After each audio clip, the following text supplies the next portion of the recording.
Result of elections in Nigeria. Ibrahim Babangida better than Nigerian Democrats, says Tony Iridia. Well, over 3 decades ago, one of Nigeria's respected political scientists, Professor Oyedari, now late, ignited a controversy when he opined that only a military Fedico could successfully organize a national election in Nigeria.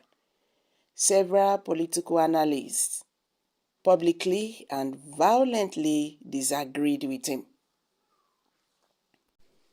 Oyediran's controversial viewpoint must have been informed by the wholesome electoral dispensation of the political class of the Second Republic, as well as the preserved performances of the Federal Electoral Commission, a commission that reportedly declared winners of election before votes of the same contest were counted in full.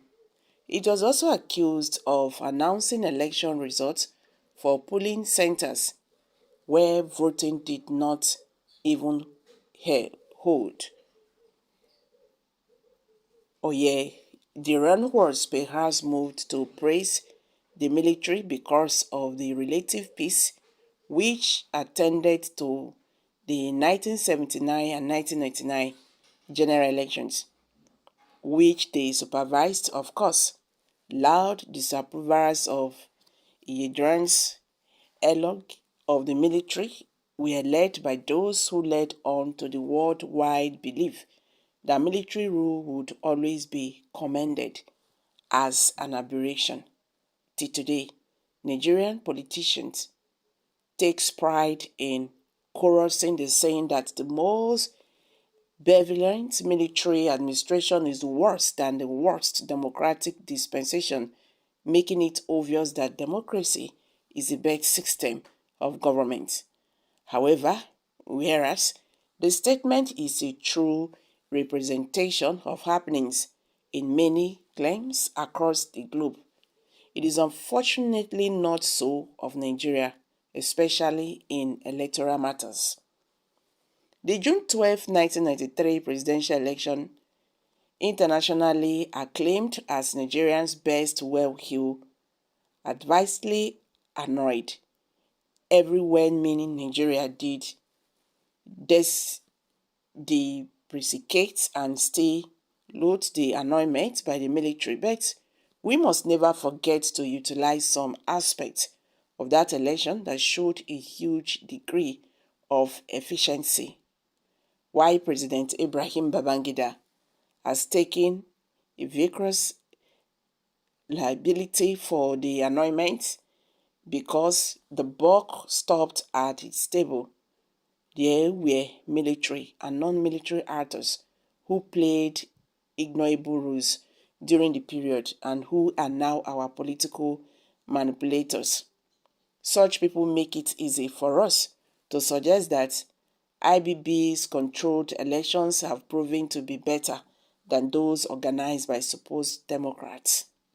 One aspect of political engineering which IBB sought to redress in his days as military president was the proliferation of political associations that merely created tension in the polity.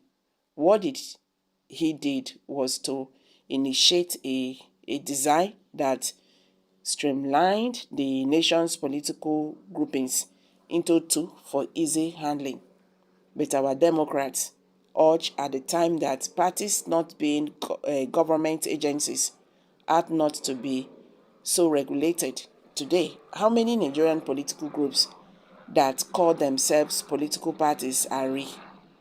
We can hardly find more than two, and they have viable parties. The rest are populated by political jobbers who merely complicate the logistics of elections. Smaller parties that could have become viable are not allowed to grow by the big two that constantly use talks or hawks resources to dismember them. This played out just before the governorship election scheduled for yes, on Saturday in Imo State, Bayelsa, and Kogi. In also in Imo State, for instance, nothing else better illuminates the miscalculation of the Labour Party, which disowned its own governorship candidate a few days to voting. If politics and elections are appropriately organized, as we should see, less of political speculators who defect to the ruling party on the grounds of wanting to help build a better Nigeria.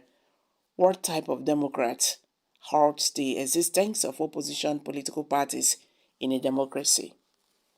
During the transition to civil rule era, there was a consensus that democracy had to be premised on the politics of equity, which every actor is seen as equal to the other.